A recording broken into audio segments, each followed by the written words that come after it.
Today's video, we're going to be taking a look at the Illuminate enemy composition and some of the better ways to defeat them. So let's jump straight in with the Voteless up first. Now these enemies deal 25 damage per swing and they only attack with melee strikes. They come in 3 health variants, light, medium, heavy, which you can tell apart by their size. Their health ranges for 100 health for the light variant, 130 for the medium, and 160 for the heavy. Now a quick tip, just like the automatons, aiming for the head is the fastest way to take them down, and their head health ranges from 40 to 60 depending on the variant, and once it's destroyed the entire body collapses. In terms of difficulty, you'll start to see them in trivial above, but be careful though because they can spawn in large groups of 15 or more, and the best way to really clear them out is by using turrets or gas, which can actually wipe them out in about 5 or 7 seconds depending if they stay in the effect, which is pretty cool. Overall, they're pretty easy to deal with. Any kind of weapon will really work. Now up next is the Watcher, and the Watcher's main attack is a 30 damage arc discharge. While they do look a little small, don't underestimate them. They have 600 health, however their center eye only has 300 health, and destroying it will incapacitate them instantly. Another option is using tools like the Blitzer or Arc Thrower, which can stun them, and if you want to quickly kill them, a single shot from an anti-material rifle or railgun can take them out. Now be careful though, Watchers can call in reinforcements by shooting glowing balls into the air. This will trigger dropships to be inbound immediately, which can drop a hefty amount of reinforcements for them. Do note that these enemies will be seen in all difficulties. The next enemy is going to be the Overseer, and they can be a serious threat depending on the variant. Their attacks include a 75 damage melee swing, a 40 damage plasma projectile, and a 30 damage explosive plasma burst. They carry 600 health just like the Watchers, but with the added protection that their whole body has light armor, and they have a helmet that has medium armor and 150 health. On top of that, they do carry a shield that soaks up a lot of different damage. To deal with them, wait for their shield to drop, or if you have the ammo, you can shoot their legs that are exposed. A high fire rate weapon is great for shredding their armor, and medium pen for headshots works as well. Explosives are also very effective since that can actually bypass the armor and damage their unprotected core. Now, the Elevated Overseer is going to be one of the more tricky variants. They have a 35 damage plasma rifle, but they can throw grenades that deal up to 200 damage.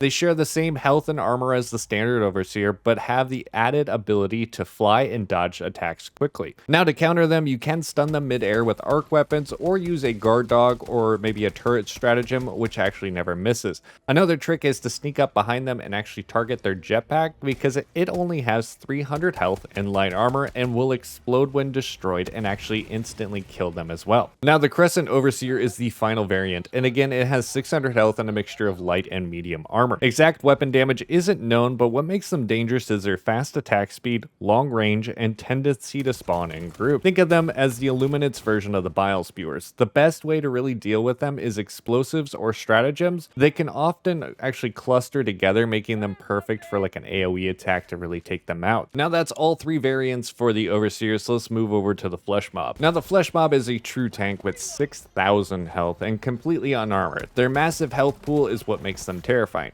and they have 3 attack phases. At 30 plus meters, they can charge at you at a high rate of speed and knock you back, dealing heavy damage and also throwing you kind of ragdoll into different objects. And at 15 to 30 meters, they're actually going to enter a frenzied state where they flail wildly, destroying objects, and can knock you again around and kind of throw you into other objects, which will deal even more damage to you. And at less than 15 meters, they slow down and will just actually try to swipe at you in a melee form. Now, while their body has 6,000 health, their limbs are actually weaker. They only have 200 health per arm and 400 health per leg, and shooting off their arm forces them into an endless charge until they collapse, so they can no longer just melee swipe you, they just end up charging at you only. To take them down, typically I use grenades or high rate of fire weapons, or even fire damage, which burns through their health a little bit more efficiently.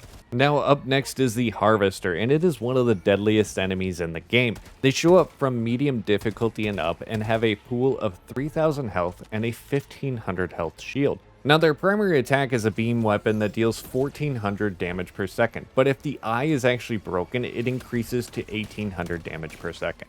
Now armor wise, they are heavily protected. Their eye is light armor, while the 2 shield prongs above and below it are medium armor and have 350 health each.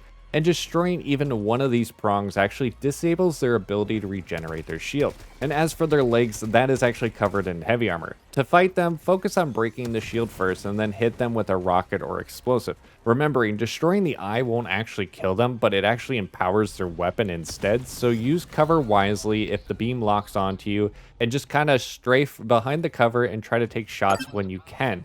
Also be sure to take those prongs out so they can't regenerate their shield. Now, while the Harvester is one of the more deadly enemies, I think the one that gets people the most is going to be the Stingray, and that is one of the biggest killers of the Helldivers in the game that I see. These aircraft have 800 health and medium armor all around. Now, they like to attack in strafing runs, and they put down a blue path on the ground where they're actually going to attack. The problem is sometimes you'll be caught between objects with no way to move out of their path, or where I've others seen things whereas the blue path doesn't actually show up in some instances, so you have no idea they're actually even coming, or you might not even hear their audio cue. Now, to take them down, any medium penetrating weapon can penetrate their armor, but typically I find the autocannon or some sort of rocket is the best to really take them out. Just be vigilant if you know they're in the area. Also note that after a strafing run, sometimes they'll do 2 to 3 laps in the sky before attempting another attack. Now, the last enemy is going to be the Leviathan, which is the Illuminate's ultimate warship. Now, I could not find any footage of this. I tried for multiple days, unfortunately, but they just would not appear. And these beasts, and they do appear on hard difficulty and above, but have a staggering 15,000 health and tank level armor. They can fire across massive distances and actually one-shot you as well. Now, the best strategy to deal with them is to attack their rear fins, which exposes their weaker internals. If that's not an option, focus on their turrets. They have 4 turrets in the front, each with 1500 health and heavy armor. Destroying them really prevents them from dealing any kind of damage to you, and you can just kind of ignore them from there. For bigger weapons, SAM sites can actually destroy them in as little as 3 missiles, depending on where those missiles hit. But personally, I recommend the anti-tank turret stratagem, which lets you hit them from long range without exposing yourself and deals quite a bit of damage to them, and I think it uses up about half the ammo to take one down. And that wraps up my guide on the Illuminate enemies and how to deal with them effectively. Hopefully this breakdown helps you stay alive a little longer and push further into those tougher missions. If you found this video helpful, make sure to hit that like and subscribe for more guides. Now be sure to drop a comment with which enemy gives you the most trouble, and again, thanks for watching, and I'll see you in the next one.